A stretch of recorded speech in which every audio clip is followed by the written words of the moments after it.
Malaysia to resume maritime boundary negotiations with Singapore.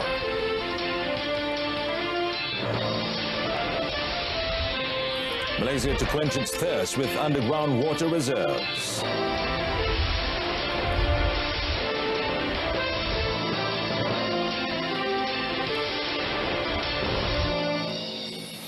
Good afternoon and thanks for joining us. You're watching the afternoon edition of News on 2. I'm Muhammad Amin Carlos. Now, Malaysia and Singapore will resume negotiations on the maritime boundary in the area of Pulau Batu Putih, Batuan Tengah and Tubera Selatan. And Deputy Foreign Minister Dato' Marzuki Yahya said Malaysia will host the 8th meeting of the Malaysia-Singapore Joint Technical Committee or MSJTC, which is expected to take place in October. Proses perundingan ini telah tertunda sebelum ini berikutan terdapat beberapa pencanggahan dalam rundingan di antara kedua-dua negara dan kerana Malaysia telah mengemukakan semakan semula penghakiman kes ini kepada ICJ. The two countries established the MSJTC to implement the 2008 judgment of the International Court of Justice, or ICJ, in the matter of sovereignty over Pulau Batu Putih, Batuan Tengah and Tubera Selatan. On 23rd of May 2008, the ICJ awarded sovereignty over Pulau Batu Putih to Singapore, ruled that Batuan Tengah belongs to Malaysia and concluded that sovereignty over Tubera Selatan belongs to the state in whose territorial waters it lies. Malacca and Negeri Sembilan yesterday signed a land boundary agreement. Now, the signing of the Memorandum of Understanding and Boundary Agreement witnessed by Water, Land and Natural Resources Minister Dr. Xavier Jayakumar was held at Perdana Putra, with Malacca represented by its Chief Minister Adli Zahari, while Negeri Sembilan was represented by its Menteri Besar Dato' Sri Aminuddin Harun. Dr. Xavier said with the signing of the agreement, Malacca and Negeri Sembilan would begin maritime boundary negotiations up to a limit of 3 nautical miles of the state's territorial seas by focusing on the maritime boundary line. Aside from that, Dr. Xavier said the settlement of the interstate border is emphasized by the federal government for determining the final alignment, enabling the state government to administer and implement planned and organized development around the boundaries. Expounding further, he said via this agreement, control and monitoring activities from intrusion and illegal exploration of government lands and enforcement in the delimitation area can also be simplified. So, saya terima kasih kepada Menteri Besar Melaka dengan Menteri Besar Ketua Menteri Melaka dengan Menteri Besar Negeri Sembilan, di mana dua-dua pihak telah pun setuju dan kita telah pun ada keselesaian sempadan darat. Kita akan mula cepat mungkin ni untuk sempadan maritime sekarang, sebab sudah ada tanda-tanda batu yang telah diletakkan di muara Sungai Linggi. Speaking in a press conference after signing the agreement, Dr. Xavier said the overall distance between Malacca and Negeri Sembilan is 89.1 kilometers from Lubuk Kedondong to Sungai Linggi estuary. He said the demarcation and survey was conducted from the 2nd of February to 16 December 2015 by the Department of Survey and Mapping Malaysia. The Selangor government is still in the midst of negotiating with the federal government pertaining to the new water tariff in the state so that it will not burden the lower income group. And Menteri Besar Amiruddin Syari said the negotiations took a bit longer because they do not want the new rates to burden any party, either the people nor the government. It's not rejected, we're still in discussion. We're still in discussion because kalau nak buat, kena bagi pandangan kita semua state kena setuju sebab masing-masing mempunyai keperluan yang berbeza. That's why ia bukan soal tarif berapa naik saja, tetapi bagaimana ia nak dinaikkan dan bagaimana kesannya kepada rakyat, khususnya mereka yang B40. Speaking to reporters after attending the Invest Selangor Aidilfitri Open House, Amiruddin said the Selangor government has submitted several suggestions on the matter. He added that it was about time that the matter tariff in the state was revised and it would burden the state government's finances. Amiruddin was previously reported to have said that the new water tariff in Selangor will be announced either last month or this month.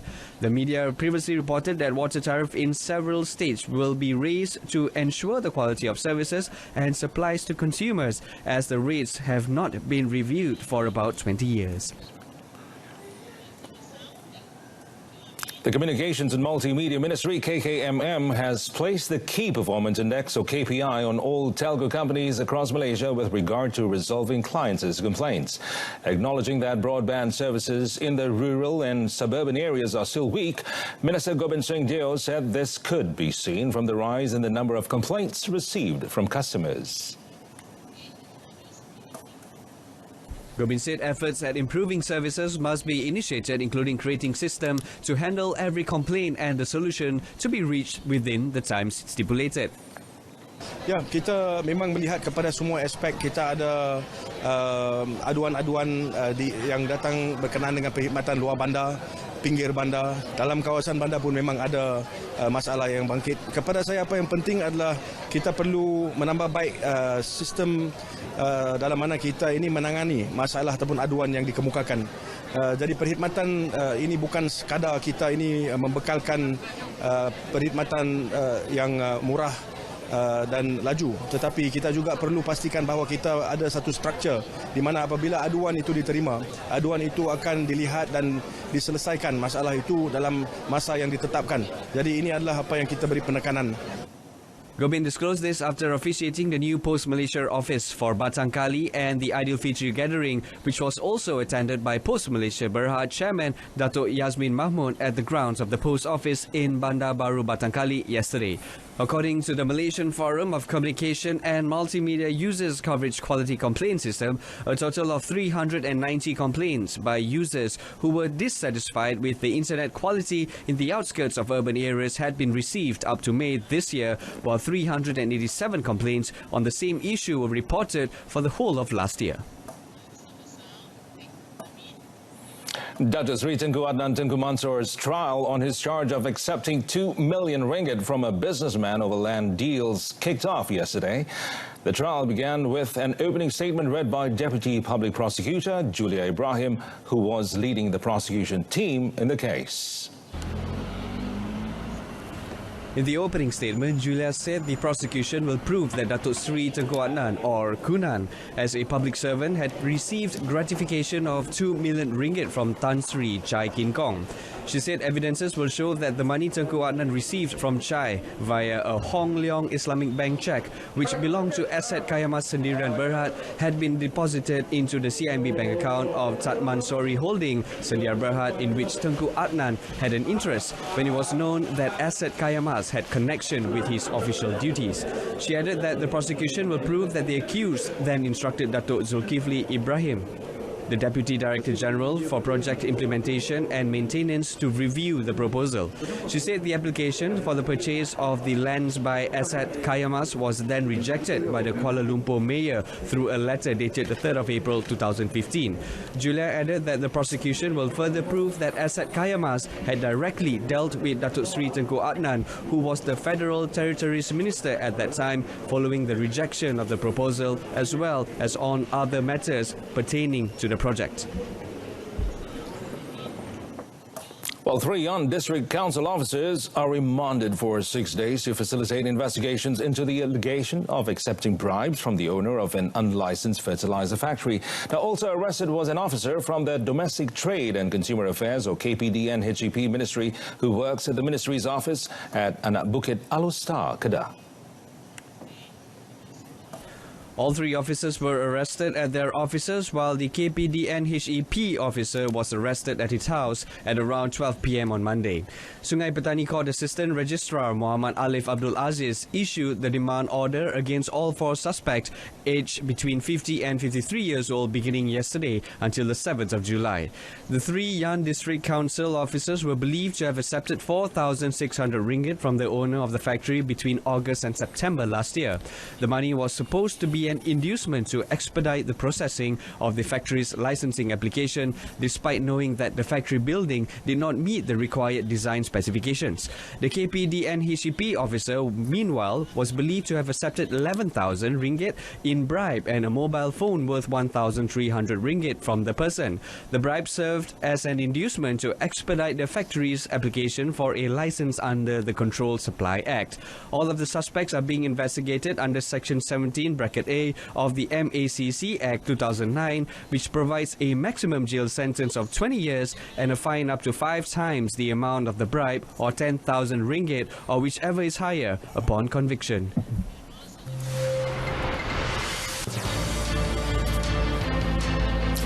Well, coming up, government to introduce Microcredit Scheme to help B40 ask enough to start business.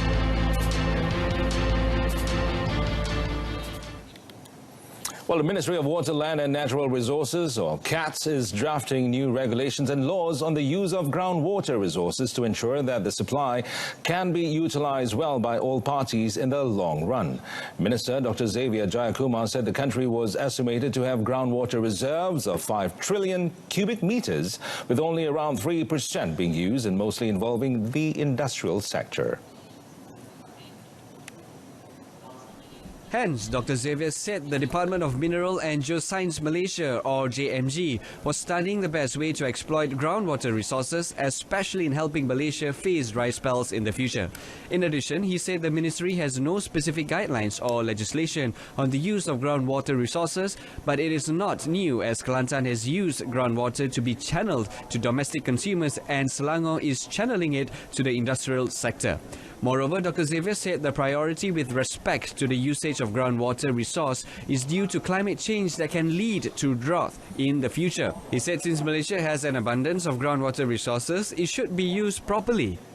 Yang saya nak gunakan kepakaran dari negeri Jepun dan sebagainya ialah untuk pastikan bahawa kawasan-kawasan tertentu di dalam negara kita, kita akan buat mapping di dalam kawasan-kawasan macam Kuala Lumpur, Klang Valley, macam Johor Bahru, maybe in Kelantan, especially in Kelantan area, di Sarawak dan di Sabah, untuk kita pastikan kegunaan air di bawah tanah ini lebih dari 20% kalau kita mungkin boleh dapat. Kalau kita dapat lebih air, contohnya di Johor, kita punya plan jangka panjang ialah untuk kita berhentikan pembelian air dari Singapura untuk kita adakan air kita sendiri. Speaking to reporters after the National Groundwater Conference 2019 yesterday, Dr. Xavier said that the new rules and legislations were expected to be tabled to the Cabinet in the near future, with its enforcement set to increase the utilization of groundwater resources to around 20%. The Federal Territories Ministry will introduce Microcredit Scheme to assist the lower income group of B40 and ASNAV recipients in the capital who are keen to start their own business. Deputy Federal Territories Minister Dr. Shahruddin Madzali said the financial assistance scheme, expected to be launched by the end of this year, was aimed at safeguarding the fate of the less fortunate. Kita ada unit sosioekonomi. Yang pertamanya memberi latihan kepada golongan-golongan asnaf dan golongan B40 yang mahu berkecimpung atau yang sudah berkecimpung dalam bidang perniagaan, untuk kita berikan latihan, dan juga kita memberikan juga sebenarnya bantuan kewangan dalam dari segi microcredit. Jadi kita sekarang ini sedang berbincang dan juga mengadakan cadangan supaya yayasan wilayah dapat mengadakan skim microcredit untuk membantu usahawan-usahawan. Dr. Shahruddin said this to reporters when met at the Mes Raya event organised by the Malaysian Muslim Consumers Association, or PPIM, and the Women Entrepreneurs and Humanitarian Association, We Human, to feed Warga Istimewa, special citizens and media partners in Kuala Lumpur yesterday. Meanwhile, PPIM President Dato' Nazim Johan also called on consumers to participate in an awareness campaign to stop food wastage dubbed #StopPembaziran, launched on the 25th of June. Well, children at kindergartens nationwide run by the Community Development Department, known as KEMAS, will be equipped with artificial intelligence or AI-oriented education skills. Rural Development Minister Dr. Sri Rina Muhammad Harun said this would be done through the science, technology, religion, engineering, arts and mathematics and stream teaching and learning module, which was piloted at a KEMAS kindergarten in Jasin, Melaka in October last year and will be expanded nationwide next year. According to Datuk Sri Rina, the model, which was developed in line with the Fourth Industrial Revolution or Industry 4.0, incorporated simulations or interactive exercises based on themes related to several industries such as astronomy, oil and gas, health and robotics, all aimed at instilling a love for learning among kindergarten students. Jika kita lihat hari ini, teknik pengajaran ini, hari ini temanya robotik sesuai dengan IR 4.0. Yang kita nak fokus kepada robotik, automation dan sebagainya. Jadi pendedahan ini kita berikan awal lagi sebagai kepada kanak-kanak. Speaking to reporters after launching the robotics-based stream module at the KEMAS kindergarten in Keramat Nur Titiwangsa, Datuk Sri Rina said early exposure to creative and innovative learning would help spark interest of the students in a particular field and encourage them to explore new things. The minister expressed hope that with the expansion of the stream module at a cost of 50,000 ringgit per kindergarten, children in the cities as well as rural areas would benefit. To date, there are 11,119 KEMAS kindergartens throughout Malaysia. The stream module piloted in Melaka last year with an aviation theme received feedback which showed that the module had been very well received in reference to the development and competencies of the children at the kindergarten. Apart from the robotics and aviation theme stream modules in Kuala Lumpur and Melaka respectively, 12 other themes are being introduced in other states, and these include aquatic science in Penang, aerospace in Perak, astronomy in Johor, geoscience in Kelantan, and oil and gas in Sarawak and Terengganu. And that concludes this afternoon's edition of News on 2. Our top story, Malaysia to quench its thirst with underground water reserves. And for more updates on the local stories and international ones, do join us again at 7 p.m. for more updates. I'm Mohammed Amin Carlos. Stay tuned to TV2. Thanks for watching.